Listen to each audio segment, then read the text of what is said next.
Hello there, all of you absolutely lovely people. Today I will be narrating for you A Garden of Statues, copyright 2023, by Brandon Dax Allred. Dane longed to be the village witch, but the motherhood would never accept her. It didn't matter that she loved the work or that she was good at it. Family is everything, and she didn't have any, at least not the type that they would respect. The hairs on the back of her neck stood on end. Something in the sacred forest, beyond the spike ditch, was watching them sculpt. She couldn't see who it was, but they were there. "Oh, Arna, your statue is so acceptable," came Mother Torna's voice as the domineering woman inspected the statues they were creating. Her long silver hair was neatly braided above the shoulder.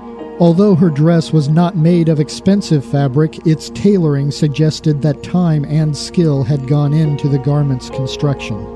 Dane pulled away a few strands of long dark hair from her clay-caked hands. She then turned her attention back to her own statue. It was not going well. "Lost in your own thoughts again?" mused Tira. Frustrated, her gaze slid over to the perfect little Tira, with her perfect auburn hair, perfect smile, perfect statue, perfect dress, perfect family, and perfect life, and grunted a response. The girl was even completely clean, not a speck of clay on her. How? Miss Perfect continued on in her soft voice. "I like your statue. You are getting a lot better." Dane took in Tira's statue, which looked like a self-portrait on the verge of coming to life.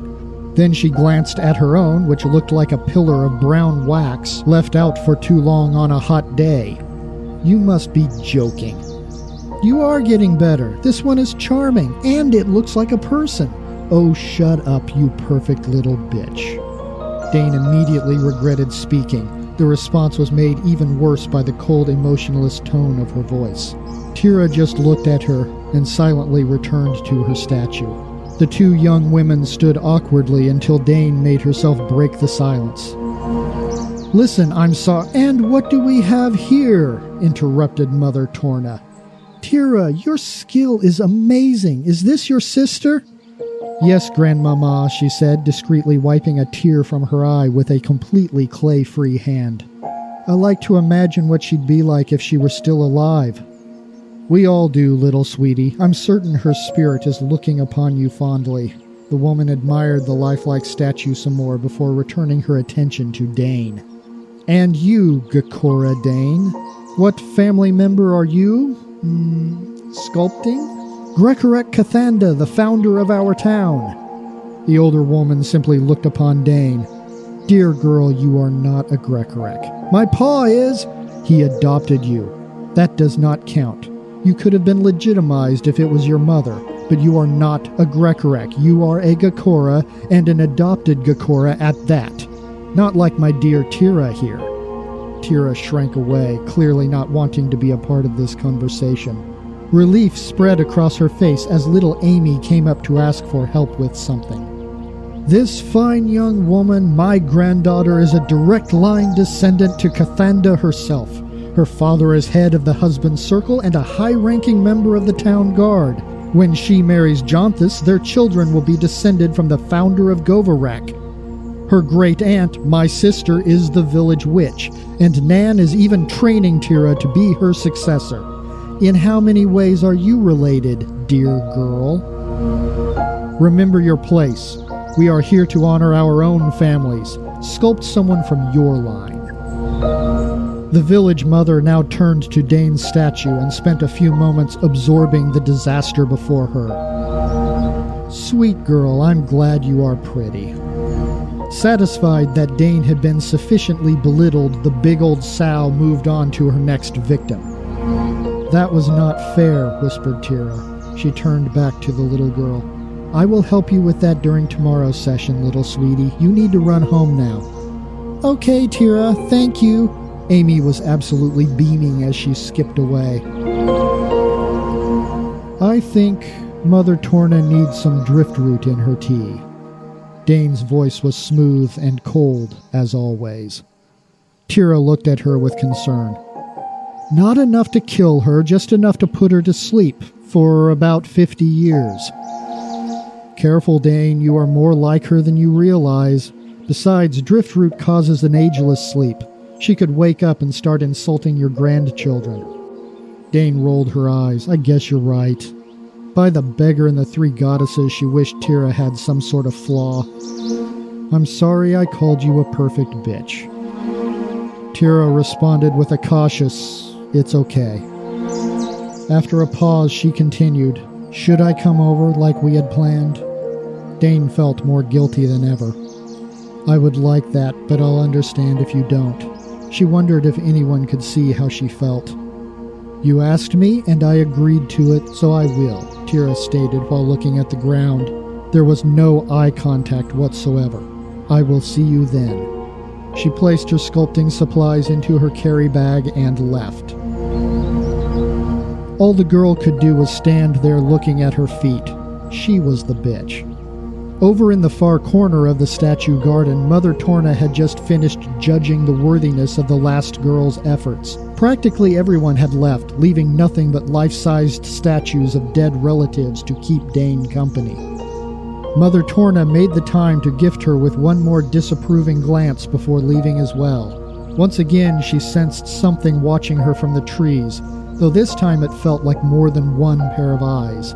She scanned the forest's thick canopy of evergreen trees and faintly glowing mushrooms. Normally she enjoyed the sight of these distant mountains and never-ending woods, but today they cast dark shadows that could be hiding anything. Maybe it's the monsters that Pa's always talking about, she thought briefly to herself. Then she chuckled. The young woman shrugged it off and walked around to the water trough outside the pottery furnace. Both a statue of Giebler Jonah as well as somebody's elk, which had been hitched to the building, stared at her as she washed her hands. The beast stood there eyeing her while an orange petal was lodged between its teeth. Must have gotten into Nanya's flower garden. A lot of animals seem to have done that lately. The elk continued to stare. Dane didn't think she was that interesting. A couple of boys could be heard walking along the spike ditch. They sounded like Tony and Barham. I'm serious, Pa said it. It's true, pleaded the voice that was probably Barham's. Shut up, Barry. Wolves don't do that. Even if they did, they would kill the fawns too. But Pa said that. Said they found the whole herd dead, not eaten, just killed and in a pile. And the bucks had their antlers torn off, but the babies were left completely... Hey, is that a statue of Tira? That's really good. Tira, huh? I thought it was Dane, but I guess the hair is too wavy. Dane? How could it be Dane? The statue has boobs. There was a short pause as, she assumed, the two boys ogled Tira's perfect masterpiece. The musky elk continued to glare at her with blank fascination. So did the statue, but she didn't expect an inanimate object to look away anytime soon. Think the village motherhood would choose me to be Tira's husband? Barham sounded naively sincere. The other boy just laughed. You should give them your request. I want to watch what happens. Well, you want Dane. Yeah, she's pretty, but she's also cold and mean. She's not cold, she's just... grow up, Barham. Come on, we're supposed to be circling the village. Tony's voice sounded exasperated. To find the wolves? It's not wolves. What about a Vargwar, or maybe old Spindlelegs? Oh, what about Umberlings? Umberlings? Umberlings have never been seen here, you moron. The voices of the two boys trailed off into the distance. Dane reminded herself to stand up tall. Dummies. Looking at her now clean hands, the young woman bid the glaring elk good evening and circled back around to the statues. She covered her disaster in wet rags and decided to cover Tira's statue as well. Dane placed her own tools in her travel bag and started homeward. Hardly anyone was out on the dirt street. It was pretty much just her, somebody's escaped pig, a couple of cats, and an exotic olive-skinned man. She knew he had been living out of the pub's spare room for the last 2 weeks, but that was the extent of her knowledge about him. He was sitting on the bench outside Atala's pub, with a smooth, polished walking stick resting on his shoulder. He was snacking on a piece of Itrian while chuckling at one of the statues. She thought she overheard him talking to the statue about the good old days. He didn't seem old enough to have good old days. The handsome but weird stranger glanced at her with a playful smirk and gave her a friendly tip of his wide-brimmed hat.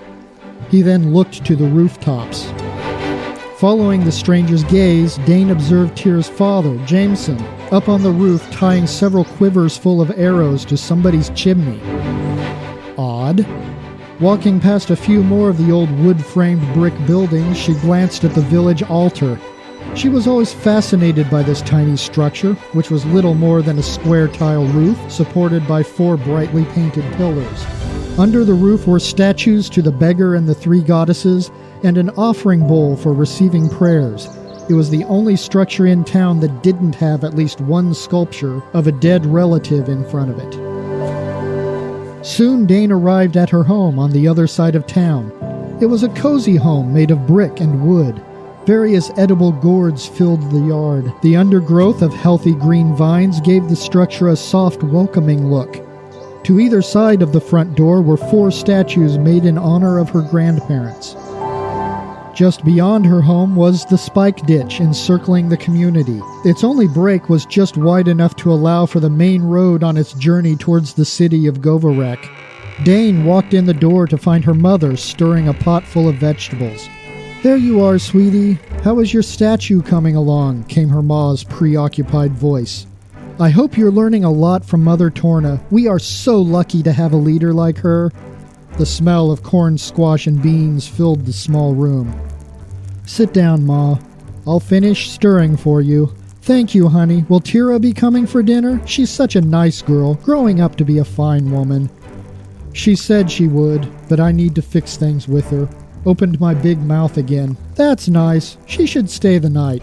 Your pa doesn't want anyone out after dark. Something about some deer they found. I didn't quite understand it. He was worried for some reason." Dane paused in her stirring. "Deer? Were they in a pile?" "What?" "I overheard Barry and Tony talking about, oh, I don't know, he just mentioned some deer. They found a deer herd and didn't bring any home for dinner. Strange if you ask me. We're probably drinking. Boys will be boys after all. Why the goddesses put us in charge." Dane noticed the texture of the stirred vegetables and pulled the pot from the hook. "I think it's done. Guess I wasn't much help." "You pulled that heavy pot for me. That's more than enough. Cover it with the lid and it should stay hot until everyone gets here." Her mother started placing several slices of thick, trenched bread on the dinner table. "Ever tell you about the day Barton found you and brought you home?" "Yes, Ma, many times. I was so angry at him. Tired and overwhelmed newlyweds, no idea what we were doing. Idiot brought home a baby he'd found." "I know, Ma. Best day of my life." The woman flashed an inward smile. "Goddesses, I love that fool." "You can go to your room if you want. I'll finish up. Thank you, Ma." In her room, Dane pulled the thick privacy curtain across the doorway. The room was hot and smelled of unwashed bed linens. Only a little failing light entered through the small open window. She considered lighting her small wall candle, but figured it would be a waste of time. She tried to think of something nice to do for Tyra, but the best she could come up with was to place a pillow upon the small table where she normally sat. A mouse rustled around upon one of the rafters. It was the same rodent that had been haunting her room for several nights, the little brown one who always had an orange flower petal in her mouth. It liked to watch Dane while she practiced her chosen craft. Pulling a folded linen cloth from under her mattress, the girl unveiled a flawless quartz crystal. She had often wondered where it came from or why that stranger had given it to her all those years ago, but Dane recognized a power vibrating within it. Holding the crystal in her hand, Dane looked into the energy behind the energy and became one with a place deep within the crystal's soul. Here she was attuned with a perfectly resonating force that wanted to help her. She forced the energy to expand, and air began blowing outward from the crystal. It was a powerful wind which blew about her clothing and bed sheets. The linen cloth the crystal had been wrapped in flew away before falling straight to the ground. The rose petal was blown from the mouse's mouth, which caused the little creature to look around in confusion before scurrying off. Dane could have expanded the sphere of wind further out, but she didn't want anyone to know she was doing this. She heard a knock on the front door and so commanded the wind to return home. Overhearing her ma bringing Tira into the house, Dane slid the crystal into her pocket. Apparently, Jor and Eva had walked Tira to the house, for they were excitedly telling her about their adventures in Nanya's flower garden. "I know, you do not have to be afraid of them. Bees are sweet. But I am here to see your sister. We can talk about this some more later, okay?" came Tira's voice from the other side of the curtain. It was followed by Jor and Eva's disappointed groans. "Is it okay if I come in?" "Yes, please," responded Dane as she lit the wall candle. Tira parted the curtain and entered the steaming, claustrophobic bedroom. Her normally friendly demeanor shifted as she moved to take her usual seat upon the small table. She paused, noticing the pillow. "I am so glad you know, whenever I think about my sister, I always dream she would have been like you. But then you say things like that." Dane stared at the ground. One of her feet rubbed nervously against the back of her other leg. "Anyway, I think we might be in trouble," continued Tira. "Why?" The girl shrugged. "I do not know. Nan told me to bring you with me tomorrow. Also told me you should bring that crystal you're always hiding." "Think she might know? How would she know about my crystal? How does she know anything?" After a small pause, Tira continued. "You know, I do not even want to be the village witch, right?" Dane stared at the floor. "At least I will get to choose a child to teach. I look forward to that. You'll be a good witch. You like helping people, and you're a good healer. But my instincts aren't as good as yours, and you want it. But you have finesse." After a short pause, Tira gave a soft smile. "Are we going to keep doing this, or are we going to get started?" Thankfully, everything felt much lighter now. "So what has Nanya been teaching you?" Dane queried. "Mostly things you would not be interested in.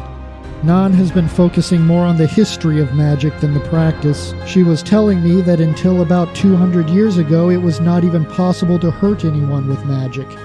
Then the Umberlings came, and they changed everything," interjected Dane.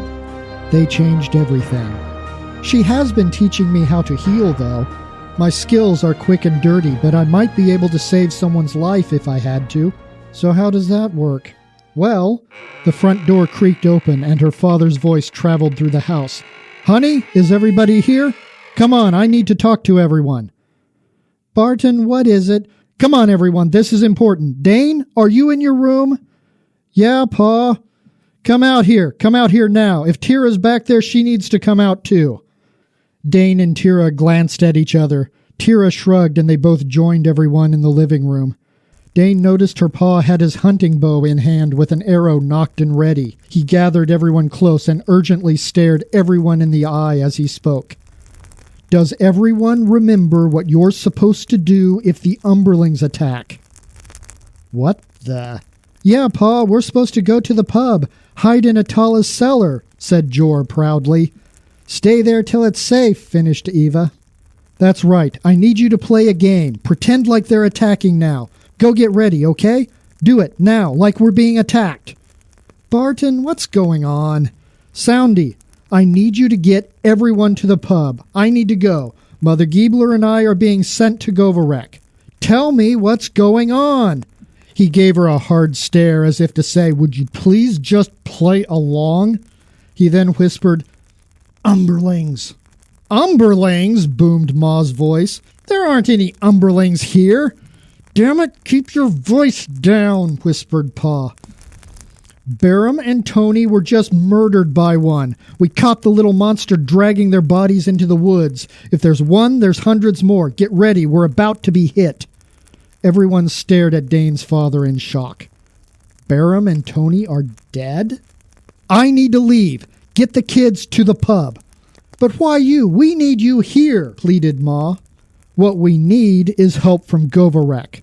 "Why?" "Dad," Dane interrupted, "you're the only one in town who fought in the last war. We need you here. Govarek doesn't care about us." "Dane, Mother Giebler and I are being sent specifically because of who we are. They might listen to the two of us. Govorek has a wall and a standing army. We have a few hunters and a ditch. We need their help. Now I need to go." Pa gave a worried pause before continuing. "I would bring all of you with me, but the little buggers are already filling the woods. Get to the pub and stay there." Her father grabbed his emergency travel bag from the dusty shelf and turned to leave. But just as he reached the door, "War!" A bullhorn blasted through the village. "Umberlings! Umberlings!" chanted the sudden chaos from outside. "Get to the pub now!" With that, Tira grabbed little Jor and Eva by their hands. "Come on, sweeties, we're going on an adventure, okay?" It was dark outside, but handheld torches and candles lit the streets. The small town felt like a flood of people as everyone was trying to move their children to the same location. All the men were either climbing up to the rooftops or already up there and firing arrows into the darkness. Masses of growling sounds were heard coming from the surrounding forest. Through the throng of people, Nanya, the village witch, marched straight towards them. Despite her small size, nobody stood in her way, though perhaps her insane-looking hair, all the flowers sticking out of every conceivable place on her person, and the 2 flowery wooden staves she was swinging around had something to do with it. "Soundy," she announced. "Get your youngest 2 to the pub, as planned. Barton, I want you on the pub's roof, protecting the children." "Yes, ma'am." The strangely youthful-looking older woman turned her gray eyes to Dane. "Girl?" "Yes, Nanya? You have your secret little Sendi crystal on you?" "What?" Dane instinctively reached into her pocket and clutched the gem. "No time for games, girl." Nanya grabbed her wrist with a surprisingly strong hand and pulled it free, revealing the crystal for everyone to see. "Good!" she yelled over the chaos. "You're coming with Tira and I. Oh, and Tira." The wild witch handed her the younger-looking flowery staff she was holding. "This is yours. Not ready for it yet, but you need it." Tira's eyes were wide with terror as she took the gnarled staff of flowered vines.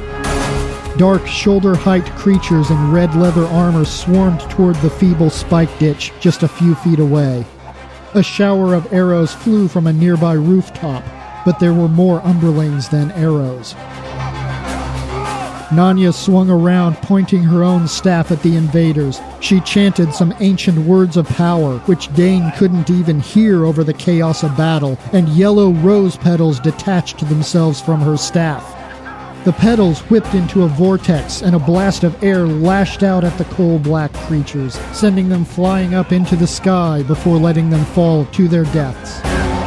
"I need more eyes," announced Nanya as she pulled an aster petal from her hair and a frisa from her robe. Holding the 2 together, Nanya spread out her left arm and whispered to herself as an old owl flew down from nowhere and perched upon it. Nan pulled some orange roses from her belt and shoved them in its beak. The owl shuddered and his eyes dilated. "Go, see for me." The owl took to the skies. Both girls stared at old Nanya. "Never let anyone know everything you can do," the old lady shrugged.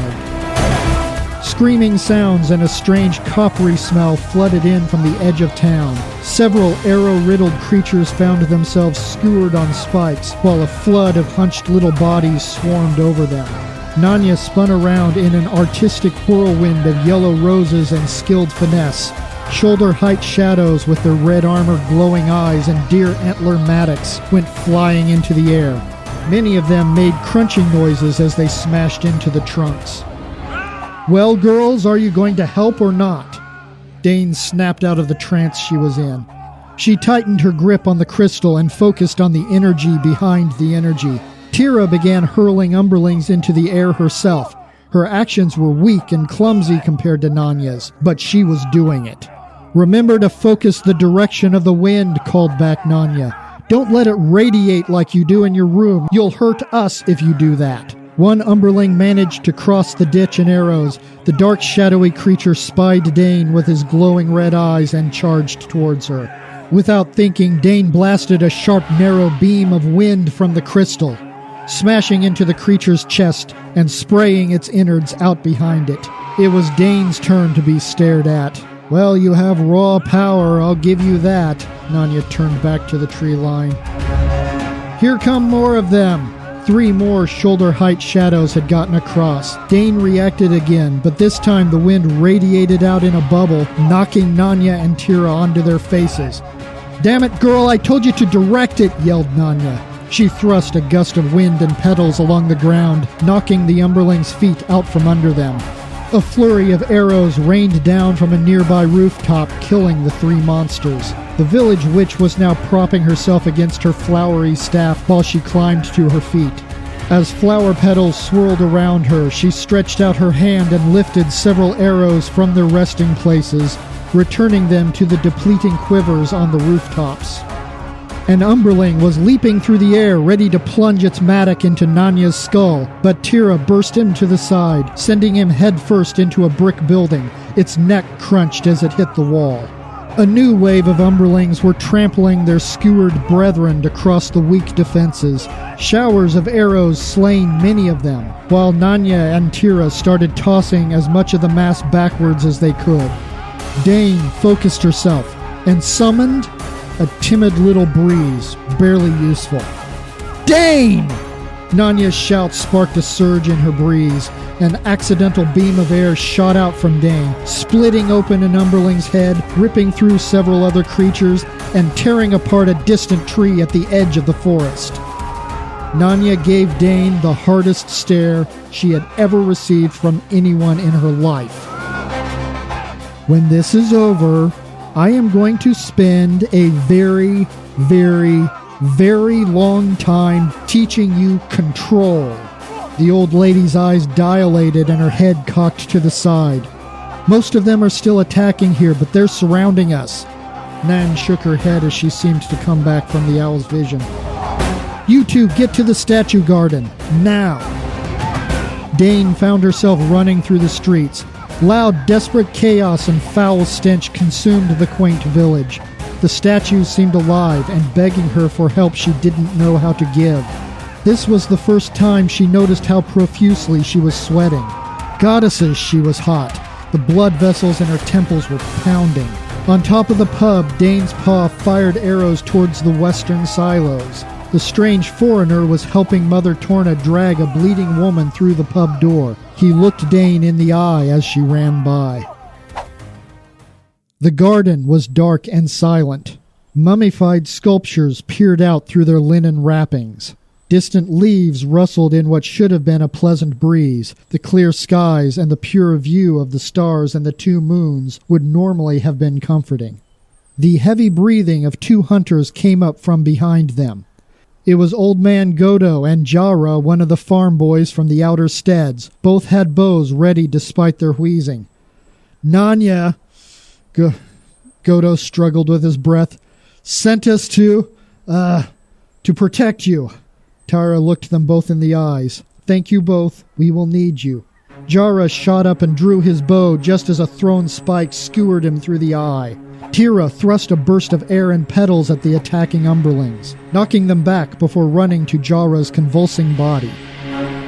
Rage filled Dane, and some of the closest Umberlings started rupturing and exploding. Others panicked as they tried to escape, only to be cut down by Old Godo's arrows. Dane felt a deep tiredness starting to crawl up from inside her. "I can't save him! I can't save him! I can't save him!" Tira screamed. Another wave of creatures was charging at them, and Dane struggled to push them back. Godo was firing arrow after arrow. Every shot the old man released was a kill, but his quiver could only hold so much. The Umberlings continued to charge without concern. Godo was trying to get past Tira so he could take Jara's quiver. Dane's own push of air was wavering, and the creatures were bursting through. The strange exhaustion was unlike anything she'd felt before.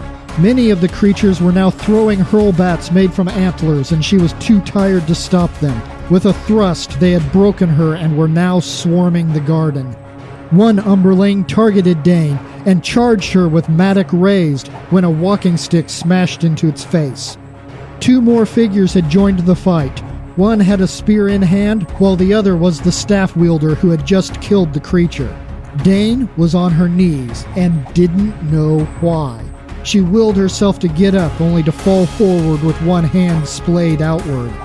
"Here, lady, you dropped this." The hand was holding her crystal in front of her face.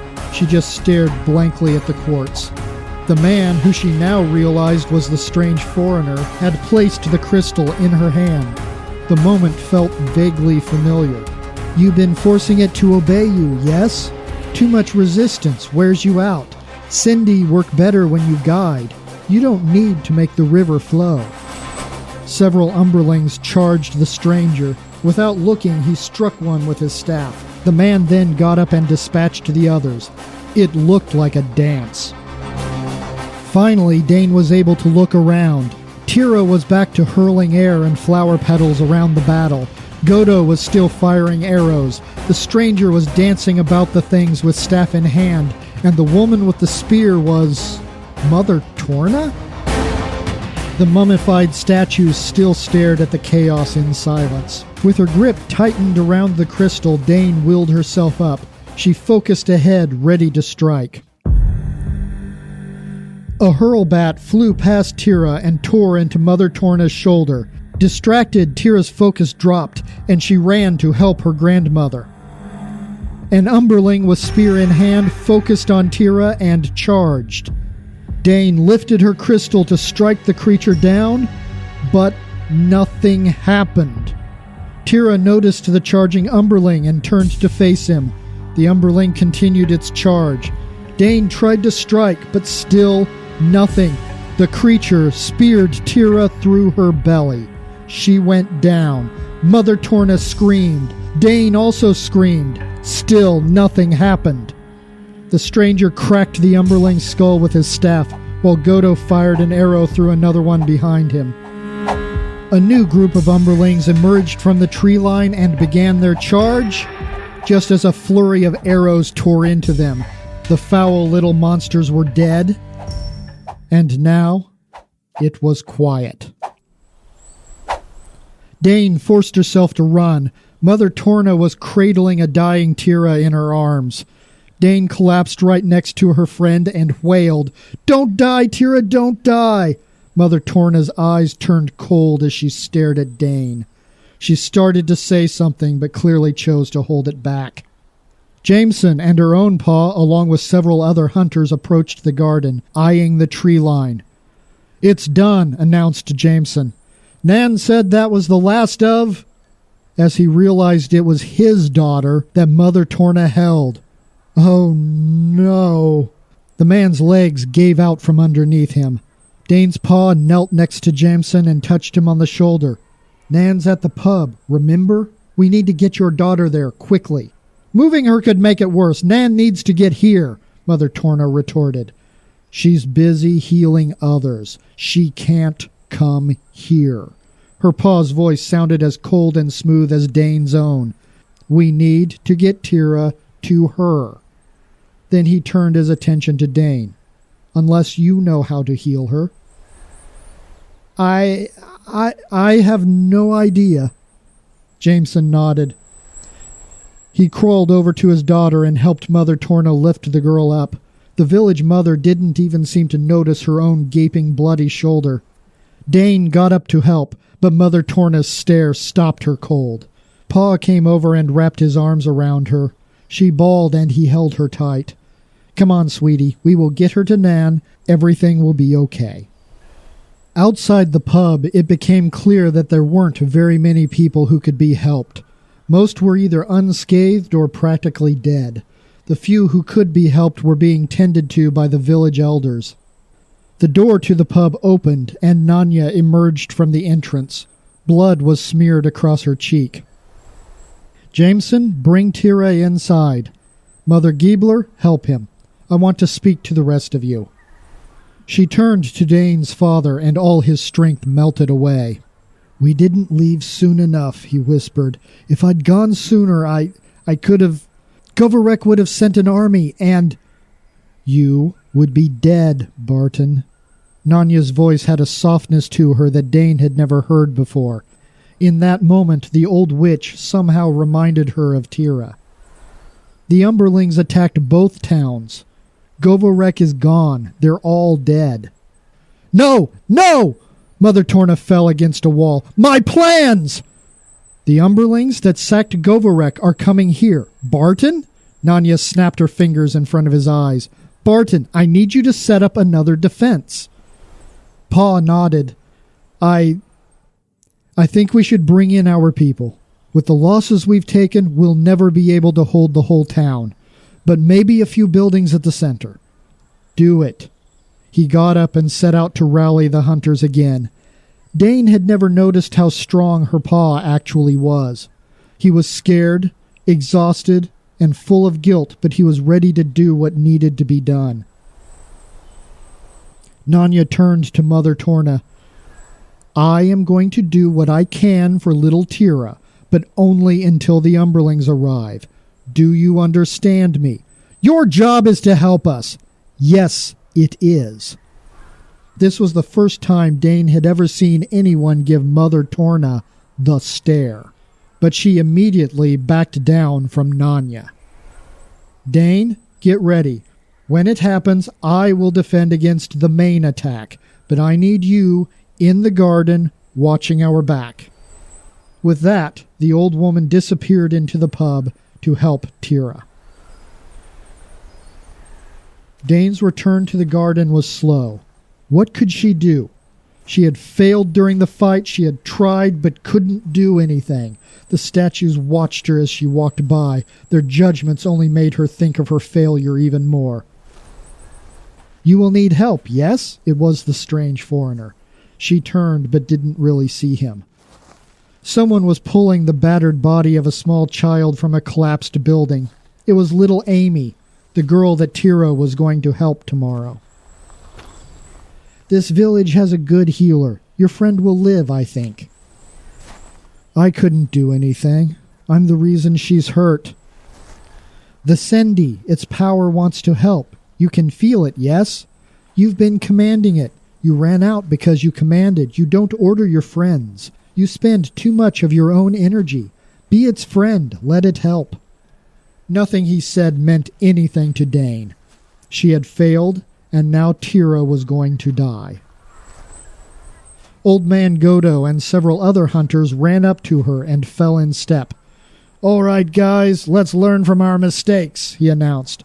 Don't let the quiet fool you. We get to the garden, we go straight to the nearest roof, and assume those shadowy little buggers are already there. And if we're going to die tonight, let's make them bleed for it. The men around her continued to build themselves up, trying to harness every ounce of courage they could find. But Dane could only see the statues, and as they arrived at the garden, there was one specific statue she focused on. Tira's statue watched her through its linen wrappings. Dane was vaguely aware of the boys getting themselves ready, as she was also vaguely aware of the foreigner scanning the dark tree line. But it was Tira's eyes she was focused on. Tears streamed down her face, the first emotion she had openly displayed in years. A distant commotion could be heard across town.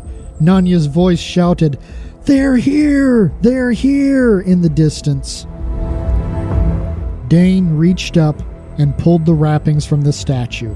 She needed to see Tira's face, and now she openly wept. Something's wrong, she barely heard the foreigner's voice. Your witch was wrong. The main attack is coming here. The sounds of full battle raged from the other side of town, but Dane just cried. She pleaded with Tira's statue. Please live. Please live. That statue's eyes gazed deeply into her. She heard Godo call out, "You see that thing?" And from the corner of her eye, she observed a tall, vaguely human-looking shadow step out of the trees. But Dane just pleaded with that sympathetic statue. She needed to. She couldn't do anything else. Hold your fire, boy. It's too far away. The smoky shadow had a red mouth, a mocking mouth, a mouth spewing malice from its sharp, bloody teeth. But that statue, Tira's face, I'm so sorry for everything. Every insult, every thought. I'm so sorry. Please live, please live, please live. All around the mocking shadow, Umberlings emerged from the trees. A legion of Umberlings. They carpeted the surrounding land, an endless swarm of hateful monsters. Please live, please live. It's all I want. This feeling poured from Dane's heart into Tira's statue. The tall shadow with the red mocking mouth lifted a long cloud-like arm. Please just live. A life-giving spark erupted from within both Dane's heart and the crystal. The statue seemed to glow. The shadow dropped its arm, and a typhoon of dark bodies flooded across the ditch. A few arrows fell upon the throng, not even slowing the rush. They poured into the garden, and clay hands grabbed the onrushers, smashing them to death. The flood of monsters was crushed to a stop and now attempted to reverse course, fleeing from fists of living clay, but they couldn't run for they were trapped by the beasts behind them. What the... The men on the rooftop were silent, confused by what they were seeing. Dane wasn't certain what she was seeing either. Why was everything wrong? Why were they still alive? This is interesting, yes? Filling the garden was an army of living statues, and one of them looked upon Dane with Tira's face. In the distance, the sounds of battle still rang through the night. Help us? Slipped from Dane's mouth. With that, the statues lunged into the ocean of Umberlings, and the creatures couldn't do anything about it. Their weapons were for fighting flesh, not clay and stone. It wasn't just the statues in the gardens who attacked the monsters. Every statue in town had come to heed Dane's command. Everywhere one looked, statues were crushing Umberlings under hand and foot. And now it was the Umberlings who struggled to survive. The tall shadow glared at Dane with its eyeless gaze. Its mocking red mouth sneered from the shadowy vestige of its face. But it stepped back, fading into the dark forest. Arrows still flew from the bows of the occasional hunter, the ones who had overcome their shock enough to remember they were supposed to be fighting. But most of the battle was a massacre. The statues drove the Umberlings back into the trees, where the sounds of their deaths filled the night.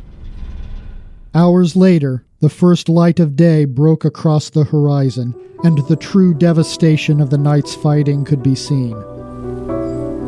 People had died, good people whom Dane had known her entire life. But it was the short, black-as-coal bodies of the Umberlings which carpeted the ground. There was an unnatural coppery stench to their bodies, as if they were never meant to exist. It had been a slaughter, though not the one anyone expected. Living statues searched, intently focused on Dane's command to help us. Survivors eyed the statues, staying well clear of their new protectors. Occasionally, one of these people, whom she'd always known, were watching her as if seeing her for the first time. Old Man Godo, as well as a few of the other hunters, took up guard positions alongside Dane. What exactly happened?" he whispered. She didn't have an answer, so she just walked in silence. Living statues? Is Tira alive? That was the most important question.